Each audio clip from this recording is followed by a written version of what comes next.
Here in Shropshire is a farm that's frozen in time. Lost in Victorian rural England. Now a unique project will bring it back to life, as it would have been in the 1880s. Such an amazing piece of kit. That is just tremendous. Ruth Goodman, Alex Langlands and Peter Ginn are taking up the challenge of living as Victorian farmers for a full calendar year, from the depths of winter to the warmth of summer. They'll wear the clothes, eat the food and experience the day-to-day life of rural Victorians. They'll rear Victorian breeds of animals. They're an unruly bunch, they really are. That's the first lamb you've actually delivered, is it, Alex? Hello, sweeties. They'll grow crops. Fingers crossed, I'll get it right and I won't look like too much of an idiot. And get to grips with the crafts and skills of the age. This was a time of agricultural revolution in Britain. But the industrialisation of farming would wipe out centuries of traditional skills. Go. Where are you, Alex? Good grief, young man. Thankfully, there are a select few who still keep them alive. And this is going to encourage the tree to fall in the direction we want it to go. That's certainly the theory. With their help, the team are about to turn back the clock to rediscover a lost world. But first, before winter sets in, they must restore their dilapidated farm cottage. I've never used anything like this. You're one excited lady, I love it. I know, I am. Sow crops using only horsepower, whilst dealing with the perennial problem of the British weather. Unfortunately, it's just not working out for us today. The problem is it's just so wet. And take charge of livestock, learning shepherding skills the hard way. A nightmare. This doesn't bode well for the year. They'll be getting to grips with every aspect of life on the Victorian farm.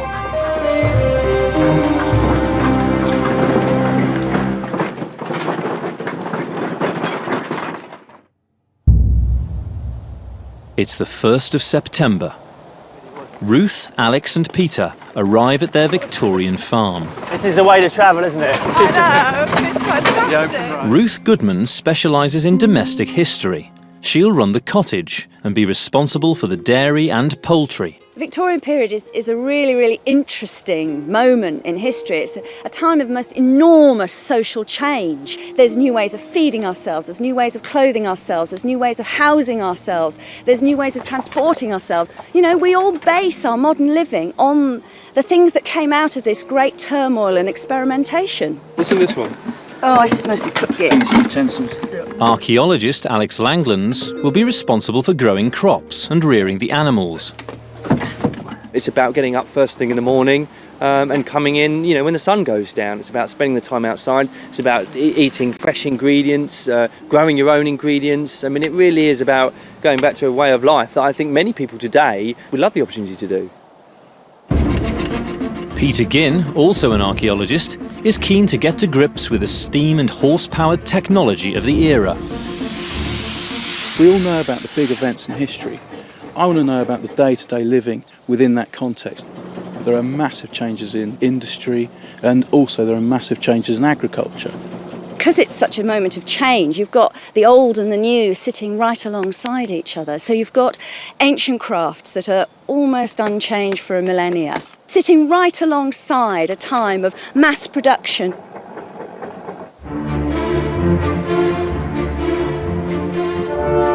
Their farm is on the Acton Scott estate, which stretches across 1,500 acres of Shropshire countryside. It's been home to Thomas Stackhouse Acton's family since 1255. Mr. Acton is a Victorian farming enthusiast and has spent his life collecting old agricultural tools and machinery. His son Rupert manages the estate and will be their land agent for the year ahead. Goodness. Just a bit daunted. Yeah. You ring the bell. First stop for the farmers is Acton Scott Hall.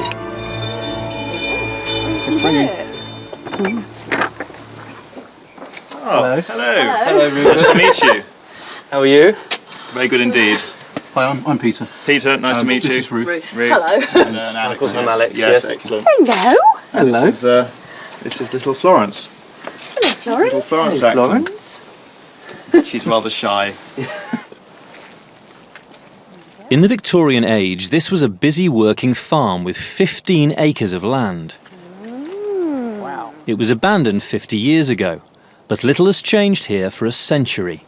Oh, it's quite a sight, isn't it? I'm afraid so. Oh wow, look at that. And see whether that's Stunning. all the stalls. These barns will be home to their cows, horse and pigs. Yeah. Needs a bit of a clean. He's going to need a bit of a clean, isn't it? Yeah. Home to hundreds of spiders. Although abandoned long ago, amazingly the Victorian water pump still works. I spent many happy hours here as a child pumping water for the cattle. Think better days. Above the cowshed is the tool loft, untouched for decades. Now be very, very careful. There's a good range of tools. Oh, fantastic. This one is a castrating knife. That's lovely. I think that's definitely a boy job. And it's it's a milking stool. No other stool is that height. I mean, it's absolutely perfect, isn't it? Or has 3 legs. Or has, yeah, exactly. There's some horse medication up here as well. You've thought of everything. It's not still in there. Now, The bottle's still sealed. The 1 minute cure for gripes or fret in horses. Oh my gosh, it's still sealed. Oh, flipping heck. Wow. There's so much here, so much to take in. This place is amazing. It's almost like it was left yesterday. Yeah. Well, okay, along slightly rusty yesterday, but... Time capsule that we've just uncovered. With everything here, we've just got to get it back in shape. make it easier to get to the door. The team will not just be farming, but also living, cooking and eating like rural Victorians. Yes. Interesting colour. Rupert has found them a small farm worker's cottage, uninhabited since the 1950s.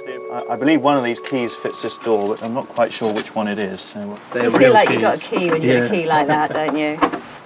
Oh, there we go. there we are. Wonderful. Oh, wow. Fantastic. In need of a bit of work, I'm afraid. I take it this can't have been lived in for quite a while. No, it hasn't been lived in for 50 years. Yes. 50 years. Yes. At the heart of the Victorian cottage is the coal range. This was the way most people cooked until the 1920s, when gas and electricity began to replace coal. It's not only essential for cooking, but provides hot water and heats the house. But this range is in a sorry state. Gonna have to get this sorted absolutely first thing. We're just not gonna be able to do anything until we've got a decent range. I mean, the rest we can live without, but we can't live without the range. I'm worried about cooking on a coal range. I've never done it before. So that's going to be quite an important thing for me, because if I can't crack it, we're going to eat horrible food all year, which is not very nice. So, shall I show you upstairs? Show you where you'll be billeted. Although dilapidated, the cottage is structurally sound. No, it's not too bad up here.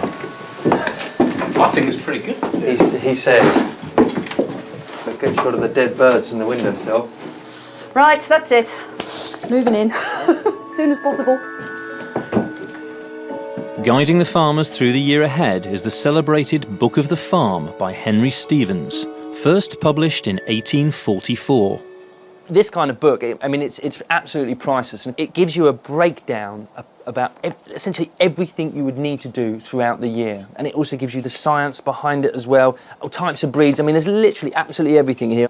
What is most interesting about these publications, though, is their mixture of the old and the new. It often refers to sort of ancient ways of doing things, but without quite knowing the exact science behind it.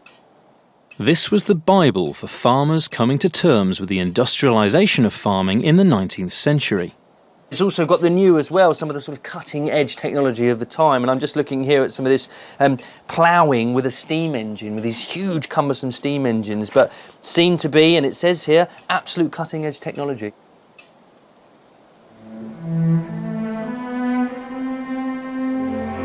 Turning this theory into practice will be an enormous challenge. One of the tasks I've been trusted with throughout the project is going to be sort of managing our arable concern. It's really a part of the project where I just can't afford to fail. And of course, for farmers back in the late 19th century, it's just not an option. You know, I'm really, really anxious about it, but at the same time, really excited. The farm has 3 acres of arable land. On some of it, they hope to grow a cereal crop, like wheat or barley. At the moment, the field's covered in grass, so first it must be ploughed to return it to bare earth. Guiding Alex is Britain's most award-winning ploughman, Jim Elliott. Hi, Jim. Hiya. And who are these lovely fellas then? This is Lion. He's an 8-year-old Shire. Right. And this is Prince. He's a 13-year-old Irish Draft. And they work well together then? Yeah, they do. So what do you think of the field then, Jim? Field looks fine. Quite a bit of grass on, but we should be able to plough it down and put a bit of fertility into the soil. You're confident? Yeah, as long as there's no big stones. Good, I'm glad you're confident. Chew back, Prince. Chew back. Oh, whoa. Slowly now. This really is your moneymaker. This is really important, especially for a farm of our size. You've really got to turn out a good cereal crop because that's where you're going to get your cash. During the 19th century, the population of Britain grew from 10 million to 40 million. To feed the masses, agriculture had to undergo a revolution by industrialising. Simple wooden ploughs used for centuries were superseded by high-tech iron machines. Leading the market were Ransoms of Ipswich. In the 1840s, they came up with this, the Yorkshire Light. So great was the design, it was still being manufactured a century later. Fantastic bit of kit this is the Ransoms plough, and this is one of these mass-produced ploughs. What you have in the sort of earlier period, earlier 19th century, is you've still got your wooden ploughs and they're being made in local workshops, but with Ransoms, mass-produced, and they're being sent out to all over the country. So you'd be using one of these north of Scotland, all the way down to south of England. These high-tech ploughs revolutionised arable farming. The earth was ploughed to a consistent depth, improving the quality of the land and increasing the crop yield. But in much the same way that you see a modern tractor, Go on, Prince. it's got all sorts of gadgets on it, you know, hydraulics, levers, all sorts of bits. It's very much the same here. Slowly. Having to adjust everything just by very, very small fractions of inches.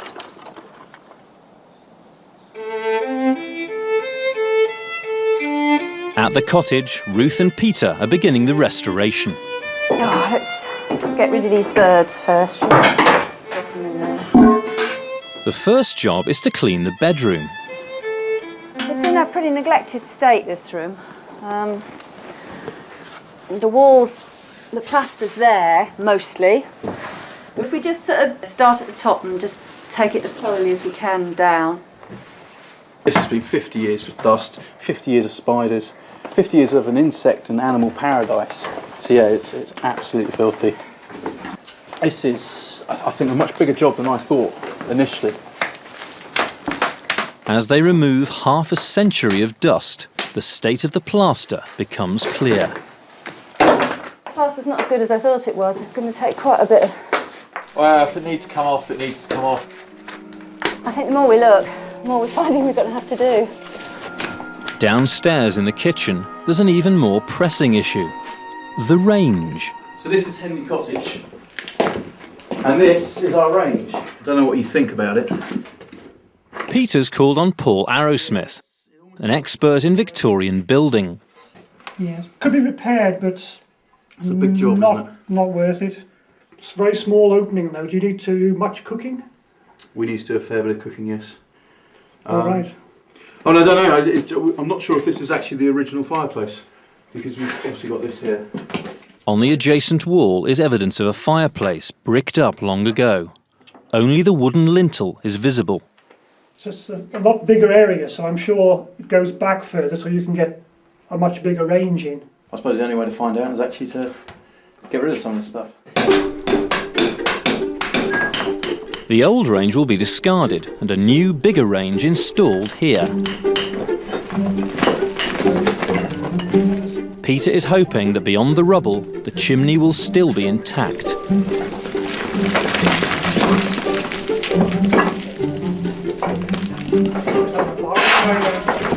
Henley Cottage hasn't been used for 50 years, and moreover, this is a bricked up chimney. So this is all rubble that has been used to fill up this fireplace when it was abandoned, and they moved across to there.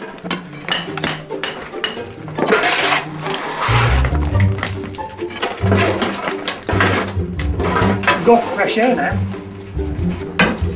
To burn, the range draws air from the room out through the chimney. But if the chimney's blocked, the air won't flow, so the coal won't burn. When they blocked this chimney up, they've capped it with a stone so that we can still use the fireplace in the bedroom above. At the moment, that stone is lingering precariously up that chimney, so they're trying to force it down so it doesn't fall on us while we're working. Upstairs in the bedroom, Paul's attempting to shift the offending stone. It's coming. More of that, please. More of that. That's good. Give it a good thrash. Hello? Hello? Hello? Okay. Once the rubble's cleared, the chimney's revealed in all its glory. You can see the shape tapering as it goes up to draw the smoke up. We've had a shoe come out of here and a salt hole here. I mean, these houses would have been damp, and this is one of the few places you could keep your salt dry, so it would still be granulated. We're going to sweep the chimney with these drainage rods. Well, as you can see, this is just the beginning. I think there's going to be tons of debris coming down.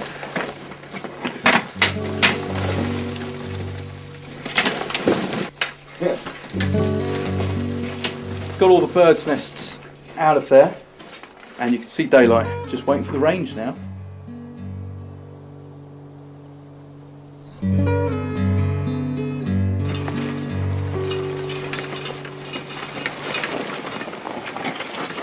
In the fields, Alex's early optimisms turned to gloom. And what we're finding up this end of the field is that we've got a lot of boulders here and a lot of stones. And what's happening is the share is hitting these stones and it's kicking the plough out. If it's a bit wetter, you see, it could just roll it over. The ground is just quite dry. Right. We have had rain overnight, but I don't know if it's gone in. But it's been dry for Yes, 2 months almost. Yeah. That's going to create real problems here, is it? Yeah, the furrow won't want to roll off smoothly. It'll want to break in lumps. That might be our worst concern, but we'll have to give it a try. I'm slowly losing confidence here, Jim. No, there's no need All the many problems you're pointing out. Go on. Alex is coming to terms with the challenges that faced the Victorian farmer. Failure of a wheat crop back in the Victorian period would spell disaster for any farmer. I mean, it really would be a case of going from sort of struggling to get by to being broke, essentially. And you might even find yourself and your family in the workhouse.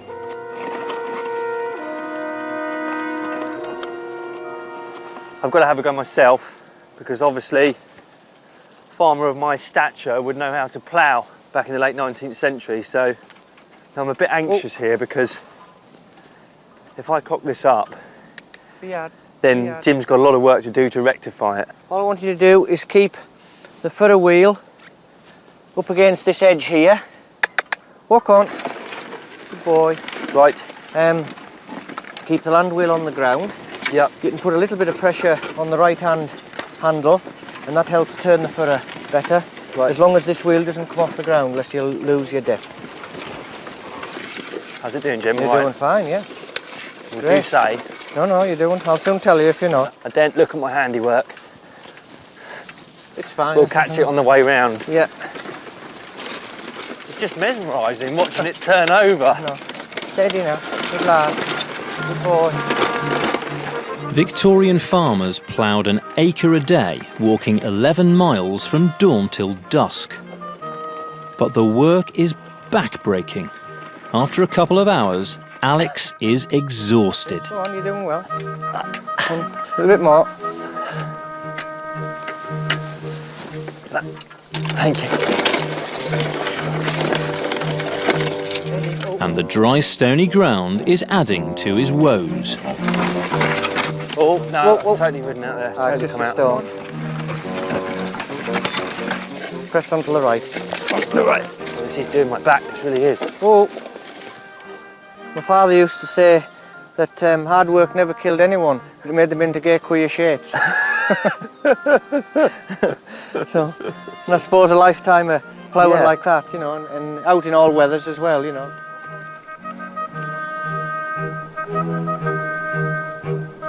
At the cottage, the chimney's clear and 2 flues have been built, ready for the range to be fitted.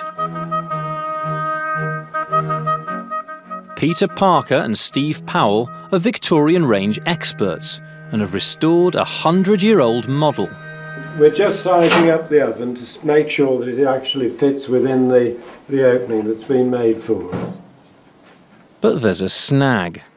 The flues have already been put in, and they're too far forward, which means that the oven is protruding in front of the brickwork, which is going to make it a bit of a problem. While adjustments are made to the flues, Peter and Ruth set out to forage for fruit on the Acton Scott estate. This is real hunter-gatherer stuff, isn't it? Yeah, absolutely. I mean, this has been a staple of people's throughout the ages, for thousands of years. It's probably why it makes you feel so good, isn't it? I mean, I always feel happy when I'm doing something like this. It always lifts my spirits. So if you think of the toil that's put into the fields, Yeah, in order and then to get this a is crop just to like grow. a bonus, like Yeah. a blessing, isn't it? This is Just your sort luxury in life. of, yeah, What are your plans for the slows? mostly gin. Good to hear. Ooh, I think we've got damsons here. This bounty of free fruit will only last days unless it's preserved. A job that requires a kitchen and a range. After a few alterations to the flues, the range is fitted and ready to be blacked. We're putting graphite onto the cast iron. It helps protect it from rusting, and it gives it a nice sheen. And usually the housewives would do this, the young ladies of the house. I'm saying that because we don't want to get pressurised into doing this sort of thing at home, do we, Steve? Yeah, true.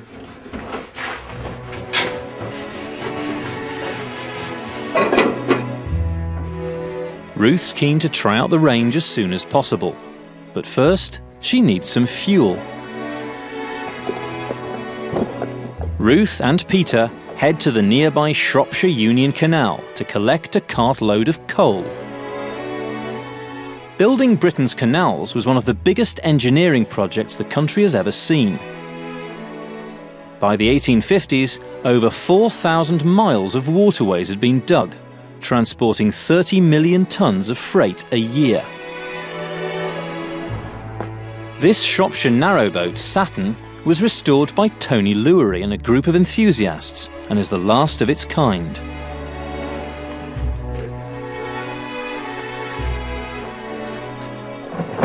Oh, Wow, what a boat. beautiful boat. The best, just the best. We've come to pick up some coal from you. I'm just going to Very take good, yeah. What sort is it? The boat is a Shropshire Union boat, built as a flyboat. Flyboat. What? Flyboat, non-stop boat, meaning going day and night with changing of horses along the way. These boats were the creme de la creme, really. So they were built smaller, they were built slimmer, and they went very well indeed. So it's a very graceful boat. Do you want a hand with the coal? I certainly do. How many tons do you want? Well, we've just had a range fitted in our cottage. Well, you're going to need most of this for the winter then, aren't you? We're going to need a fair bit, Yeah. I mean, this stuff changed the entire world, didn't it? It did, and the canals Absolutely helped it really, everything, because yeah. until the canals came along, travelling coal, in bulk for long distances was impossibly expensive. Yeah. As soon as the canals came, suddenly you could deliver 20 tonnes at a time with relative ease, and they just everything burgeoned then. Industry, Yeah, steam absolutely engines. everything. We used to sort of the idea of coal changing industry, but it changes farming, it changes food, it changes laundry, it changes the way you breathe in your house, it changes everything. But also just canals were one of the principal communication networks of Britain in the Industrial Revolution. But it also enabled farmers to move produce across Britain. Yeah. Essentially, it linked farms, so it allowed them to specialise. Yeah. So they can now work. That's a really good point, isn't it? Being able to choose, Yeah. which is most commercially viable. Is it better to be growing grain or is it better to be growing dairy? And whether you've got a canal or a railway in your area is going to be one of the factors that suddenly makes you make that decision, isn't it? I suppose it's the industrialisation of farming in a sense. It is. Transportation opened up wider markets for farmers, enabling them to specialise in one product like dairy, crops or meat. For the first time, it created a national food economy.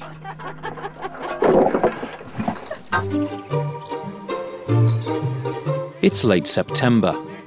The ploughing has taken Alex twice as long as he hoped, but finally the job's done. Next, he must decide what crop to sow. In the cottage, Peter's stripped the walls back to bare stone. Now he must learn how to plaster. And Ruth's about to light the range for the first time, under the guidance of range fitters Peter and Steve. Exciting! Good, I'm glad you are. Oh, you're going to show me what We've you've been had up it all to. covered up for you to give you a surprise. Okay. And let's hope you like it. Oh, wow. What do you think about that? I swear it'd come straight from the factory, wouldn't you? Wow. So let's hope it's going to work as well. Oh dear, I find And this you're going quite... to do some nice cooking on it. Oh dear. I've never used anything like this. You look one excited Scary. lady. I love it. I know, I love am. it. I love to see it. I'm terrified it's all going to go horribly wrong and I'm going to be an idiot. No, I don't think you will be. Well, we'll see. Yes, I'll get the dryers. Ruth's collected kindling and wood to get the coal going. Now I'm getting excited now and a little bit worried as to whether it'll work first time. Here we go. Here we go and see if we...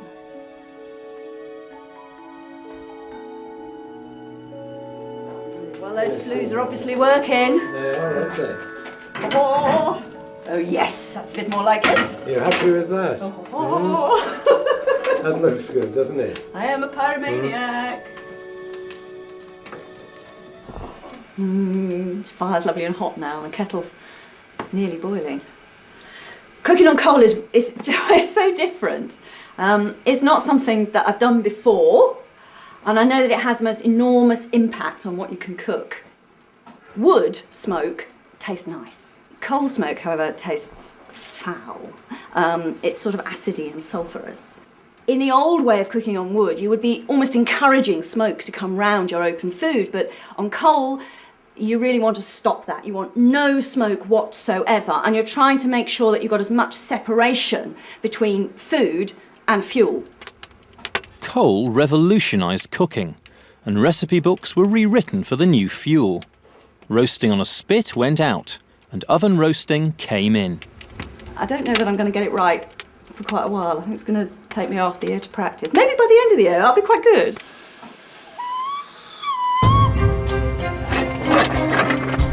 Coal also revolutionised farming, and nothing symbolises the agricultural revolution more than this, the threshing machine. In the Victorian age, these steam-powered machines moved from farm to farm, threshing wheat, removing the valuable grain from the plant. I'm just looking at our Bible, the Book of the Farm, and once again Henry Stevens is quick to inform us about what we should be doing here. As the incoming tenants, there'd be certain jobs that we'd have to do, and one of these is to get involved with the threshing. It says here, not unfrequently, the incoming tenant undertakes for the outgoing the threshing and delivering of the crop to market on payment for the trouble. So hopefully we'll be able to earn ourselves a few quid today. Alex and Peter have joined a local threshing team. Tom Henderson operates the steam traction engine. It should start to build up steam in about 3/4 of an hour. We should see the gauge move. When we get up over 100 pounds, and we've got enough to start threshing.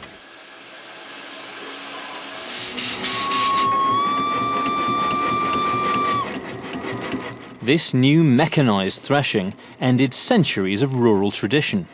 Until the 1830s, the job of separating the grain from the stalks by hand employed thousands of unskilled men throughout the winter. I've got here a head of wheat, and it's only really with some force that I can release the wheat from the husk. And when you think about this job, timeless essentially, since the first harvests of wheat to separate the grain from the rest of the plant. These machines reduced threshing time from months to just days.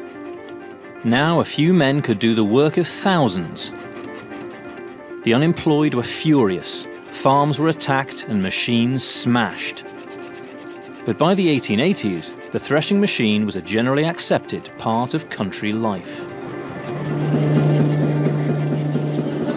The threshing machine is an absolute beast that needs feeding. So I'm just pitchforking up these sheaves, and they're being put inside. It's reasonably light work, I suppose. I'm just getting to grips with this pitchfork. I've been told I look quite amateurish when I do it.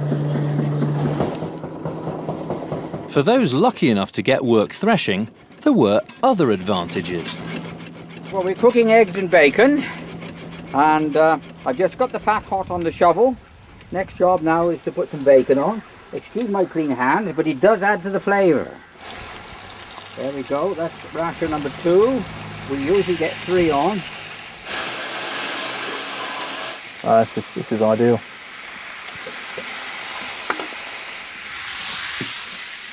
Could be non-stick, this. Non-stick Teflon shovel, there we are. There you go then, that's how you cook egg and bacon.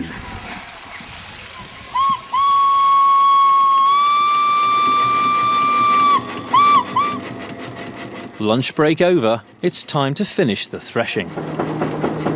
Basically the end of the rick now. It's quite precarious because I'm just standing on metal struts with my hobnail boots on. It's a bit slippy. I feel my legs buckling. With the threshing done, the grain is weighed. What's the news then, Mike? Have we done well? Very well, yes. About 2.5 weight for the day's threshing, right, which is about 125 kilograms. Right, okay. So very successful. Most of the grain would have been sold to make flour. Some would have been kept to re-sow back in the ground for next year's crop. Do the honours? Yeah. You all right with that? You sure? Yes. Victorian varieties of wheat are very different to modern breeds. Today we've bred the species so that much of the goodness that goes into the straw actually goes into the head, and wheat today actually is very, very short, you know, a couple of foot off the ground. This would grow to about 4 or 5 foot off the ground, so hopefully when we come out here in August we'll have a crop that we can just barely see over. Before the wheat is sown, the clods of ploughed earth must be broken up by harrowing. This is the first time I've actually ever driven horses myself, so it's absolutely thrilling. This is great fun. Now I'm going to bring them round. This is the difficult bit. Good boys. You know, really, I mean, you know, they're doing the stuff.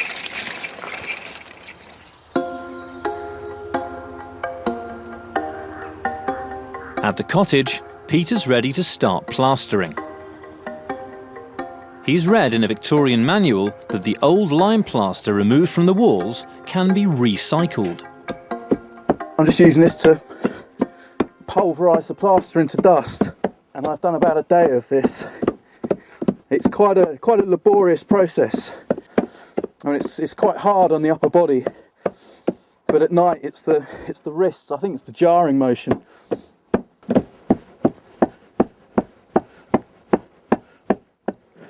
It's great to be reusing materials like this, but it's also very labour intensive.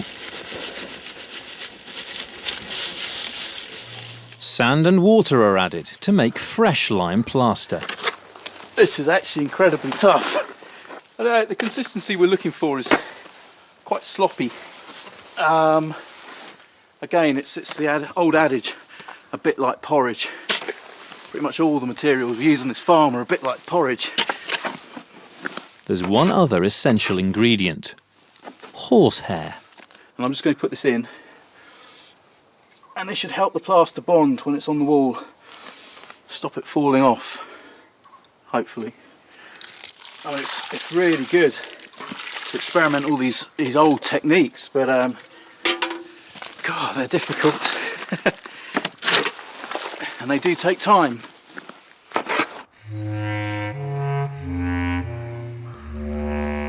In the field, Alex must decide how densely to sow the wheat. Too dense and the shoots will compete with each other and die. Loading this bag up at that end. Too sparse and the birds will eat it all. Alex is taking guidance from a highly scientific source, an age-old poem. It goes 1 for the rook, 1 for the crow, 1 to let rot, 1 to let grow. So according to that little poem there, we should be anticipating losing some 3/4 of what we're sowing today. Alex has called in local farmer Brian Davis and his daughter Sharon to help. To sow the wheat, they're using a seed drill. It's a real concern because really you wouldn't normally do this job in the rain, and we're hoping this is just a shower and it's just going to pass, but it's looking fairly ominous. Traditionally, seed was sown by hand.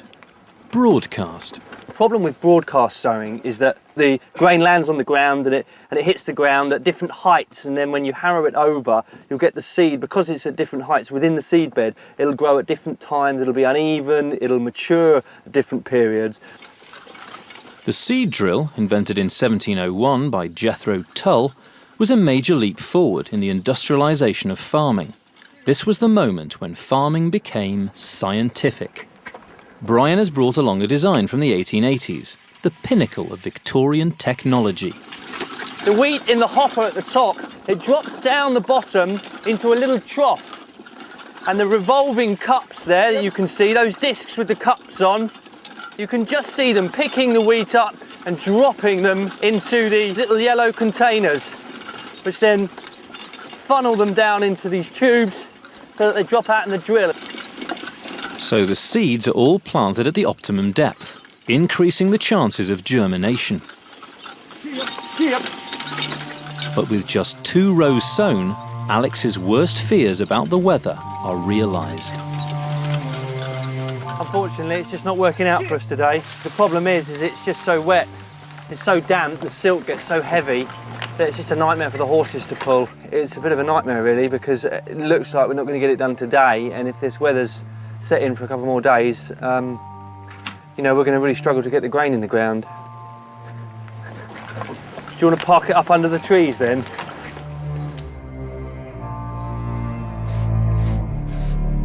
At the cottage, Peter and stonemason Paul are preparing to plaster the kitchen. So we've each got a churn brush, and yeah, we're just going to brush it down. It's yet another dusty job on the farm. Then after that, we're going to get our stirrup pump and we're going to moisten it, which will help the plaster adhere to the wall. This is our stirrup pump that we found in the tool shed. It's pretty old. Paul and I have taken it apart and we've tried to fix the seals, because originally more water would come up in your face than would actually come out of the nozzle. But I'm surprisingly dry and it's working very well, so I think we've succeeded. It's a remarkable improvement in the air quality in here. It's time to apply Peter's recycled plaster. And what you have to do is work it into the wall. Nice layer on, because once it's on the wall we can spread it out. Really makes your forearms ache, doesn't it? It does.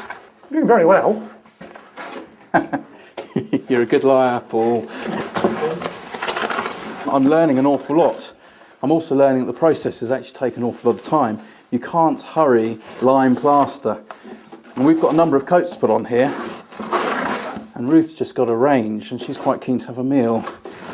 So I don't think we're going to be finished in time.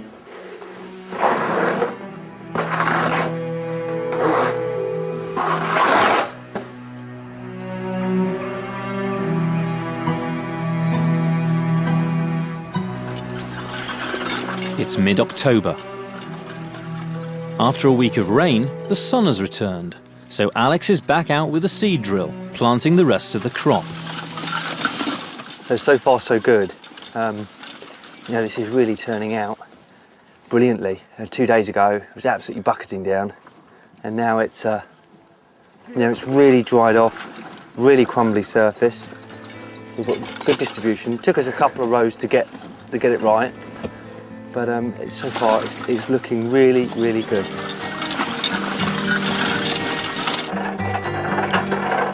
It's the last thing that we need to do in here, really. I don't think we'll have to come in spring and do any hoeing, and it's the job done. And it's a relief, really, because it's the first thing to do in the agricultural year, and it's one of the most important things.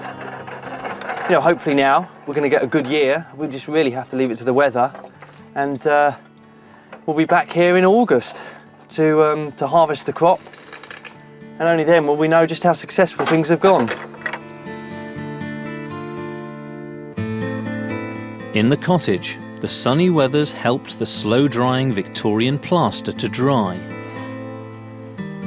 After removing half a century of grime, replastering and repainting, it's returned to its Victorian glory, complete with a Victorian brass bed lent by the Actons. I'm afraid it's still rather a building site. So I can see. The cottage will mainly be Ruth's domain, so she's taking advice. Dr. Nicola Verdon is an expert on the role of the Victorian farmer's wife.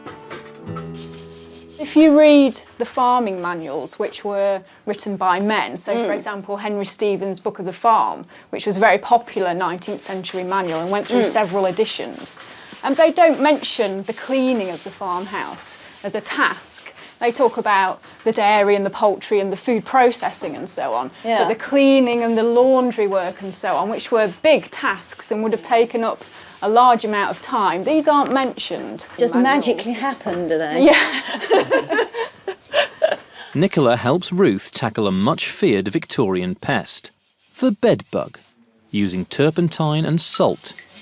I always used to think that bed bugs were like dust mite sort of things that lived in mattresses, but they're not. They're nasty. They get everywhere. They get everywhere. They live in any little tiny crack or space and lie dormant for months on end.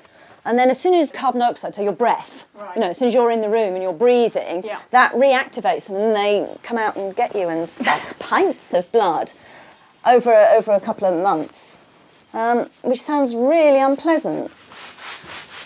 Tackling bedbugs was a twice-yearly job. Others were daily. And this obviously would have been one of her first tasks of the day, would be cleaning the bedrooms, making the beds and so on, alongside the milking of the cows, feeding the pigs, and the hens and any other small animals that are in the farmyard, and making the breakfast, obviously, and making sure the men are all fed and watered. Emptying the chamber pots. Absolutely, working all day basically. Very, very little leisure time indeed. It's late October. In a few days, the animals arrive, and caring for them will be a full-time job. By now, Peter hoped to have completed the cottage, but there's still an awful lot to be done. Ruth can't wait to use the range, so she's braving the building site with Nicola to preserve the foraged fruit. What we're doing now in the kitchen was actually one of the main roles of a farmer's wife. Yes, that preservation of foodstuffs. The food processing, the preserving of seasonal food. This really kept the farm and the family and the workforce ticking over. So it was very important that a farmer married a woman who was a good cook. And look how much fruit we gathered. We just got loads and loads and loads of it. They're using foraged damsons and crab apples to make an Indian version of pickle, chutney. I suppose we shouldn't be surprised, really, that so much Indian food comes into English cookery. After all, there we were over there. Height of the empire. Height of the empire. 19th century. First, the fruit is slowly cooked. Then a mixture of ginger, turmeric, cayenne pepper and cloves are added. So where are we getting these recipes from? Well, these particular ones are from Eliza Acton's recipe book, but you can find similar ones in almost every recipe book of the period. And these were cheap enough for most farmers' wives to have been able to afford at least one or two. They seem to have been deeply common, and you could buy them pre-prepared. Peter and Alex also make the most of the autumn crop of fruit. under the watchful eye of the estate's owner, Thomas Stackhouse Acton. Still a few left on the trees.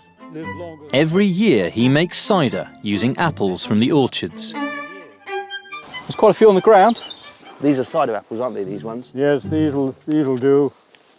All of these ones, yes? And Yes. it doesn't matter about these blemishes? No, it doesn't matter about those. Okay. No ones which have gone black. Right. Well, like that one, I suppose. That one we don't want. No. Right, no, I think that one looks a bit past it, even to the untrained eye, Peter. And avoid putting leaves in. Right, okay. With the windfall apples collected, Mr. Acton springs into action. This is a panking pole, and we use it to shake the apples off. Mind your head. One on my back. I'm quite blessed. See why you're wearing a hard hat now. Yes. Standard gear, mate. The chutney's been simmering for 3 hours, so the stewed damsons and crab apples are infused with the spices. Like all chutneys, this improves with keeping. I mean, you can eat it straight away, but it tastes much better after about 3 months. You sort of lose that vinegary edge, don't you, in it? So this will be really tasty, right in the heart of winter.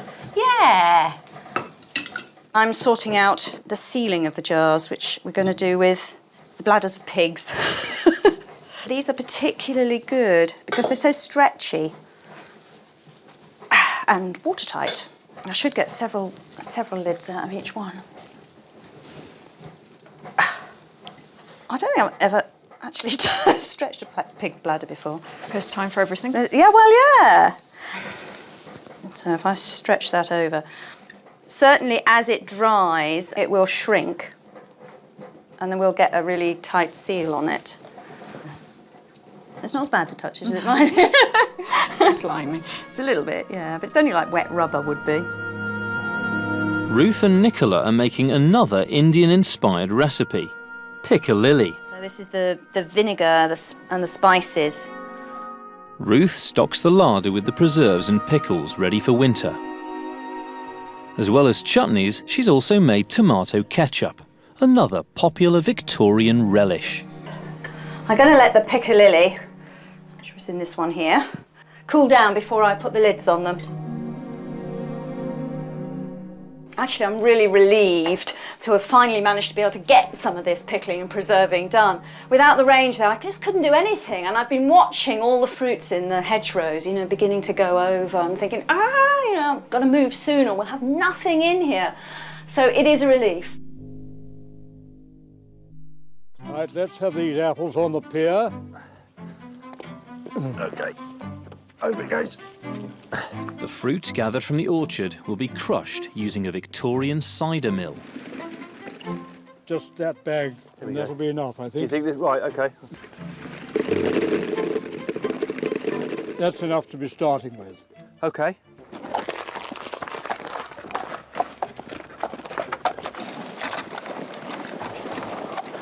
Now it's a case of getting the horse to do all the hard work. How long have you been doing this for then? We've been doing this for about 25 years, I suppose. Right. Have you ever had a really good vintage year? Well, we haven't made a note of it. We just keep drinking it steadily. What consistency are we looking for here then? Consistency of porridge. Right. The boys are being helped by local farmer Merle Wilson. Yeah. Peter's taken Mr. Acton's usual job, steadying the millstone, but things aren't running smoothly. Well, you're getting a bit of a build-up in here. Yeah. Every time this stone does one rotation, yeah, it settles. Right. Now, if it's got good momentum and there's not too many apples, it'll just carry on. Mr. Acton, you were saying that this stone, you think it might have been used for sharpening? Probably. That's why it's got a flat on it. It's got a slightly flat edge. Yes. You wouldn't think a stone wheel could have a flat, but well, I think that's what's creating most of the problems. He seems to be making a harder job of it than you, Mr. Acton. Well, he hasn't had so many years at it. No, he's a lot to learn.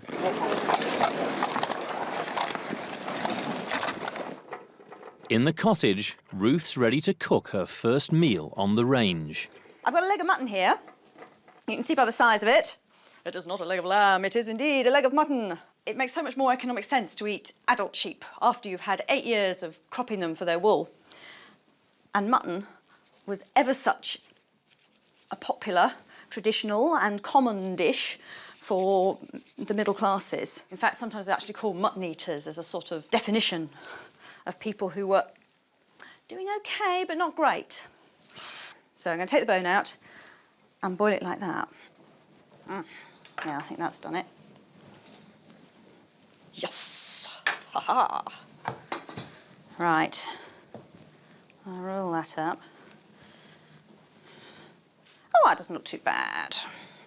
Tied up neat. I'm just going to pop him in. Yes.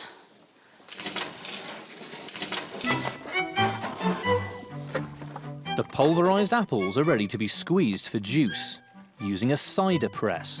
Winding things up again, are we, Peter? Not as much as you, Alex. Here's your first load of apples. I don't know about you, Mel, but my hands are utterly freezing in these apples. Thank you very much. The pulp is loaded onto mats, known as hares. This cider that we hopefully make is going to be kept, it's going to be used for our hay harvest as a means of giving to our workers, our labourers. And quite often the quality of your cider would be something that would attract labourers to your farm to do the work. And the farmer would also keep back a batch for himself, and he'd probably have some rotten stuff for people he didn't like Alex.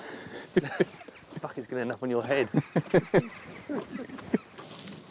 The stack of hares, known as a cheese, is put under immense pressure to squeeze every last drop of apple juice from them. And we're just bringing the beam down to press it. Great stuff. Just compressing the cheese, and we're getting all the juice out, all the apple juice. It's such a lovely colour as well, isn't it? Keep it going. It's getting really hard now. Juice coming out. Pleased? Very pleased. We've pressed this as much as we can now. It won't go any further. The juice is stored in casks, where it'll be left for the next few months to ferment. Should start fermenting in 5 days. And you have to top it up regularly, sort of every day, because otherwise the air gets in and you get impurities in. So we need to top it up with pond water or stream water, basically water that hasn't come in contact with metals. The last job of autumn's done. Just in time to greet the arrival of the first animals. 10 Shropshire ewes. Bred in the 1840s from local wild sheep, they're famed for their excellent meat and wool. But the boys' shepherding skills are put to the test almost immediately. One of our newly arrived ewes split from the flock and has come into this garden. Any sign of her? Yes and no. Yes and no. Could have sworn I saw her in here.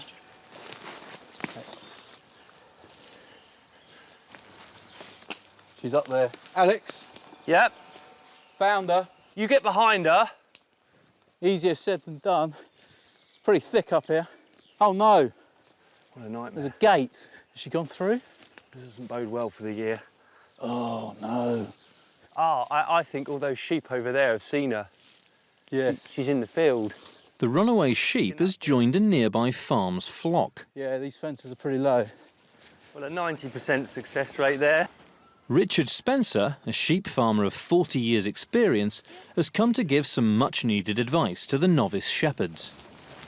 The one thing you have to remember, you guys, when you're sort of getting settled down with this flock of sheep, every shepherd knows a sheep is the only animal in God's creation looking for the quickest way to die.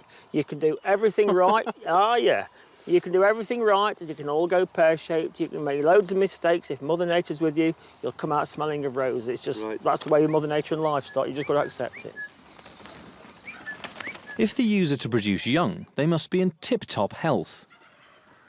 Richard's checking out the field where they're to live. Well, young man, it's a good thick turf. It'll carry the sheep come winter, this will. Yes. It'll take some weather. You need a good turf to carry livestock in winter. Right.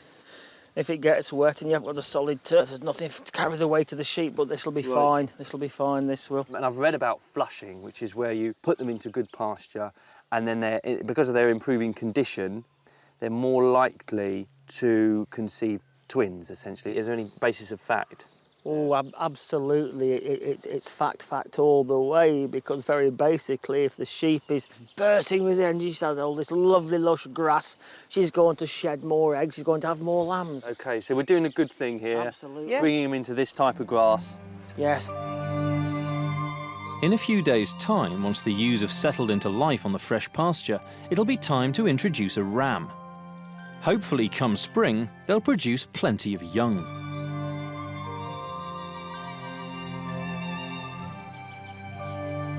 It's time to move into the cottage.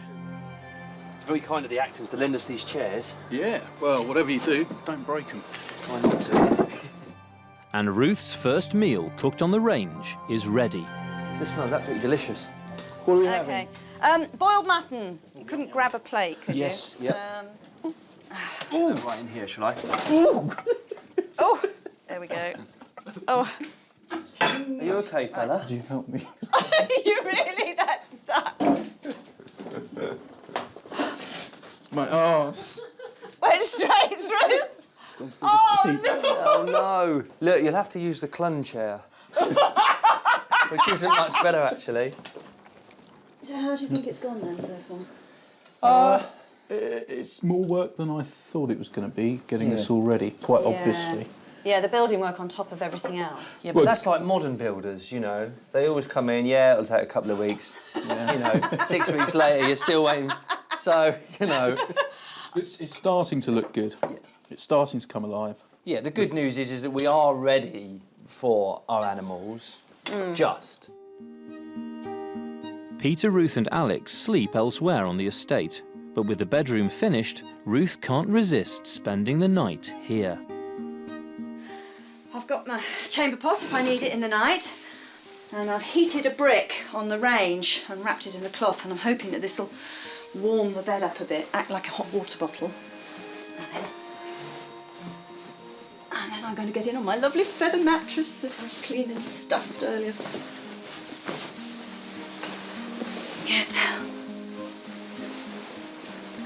Ooh, that feels rather nice actually.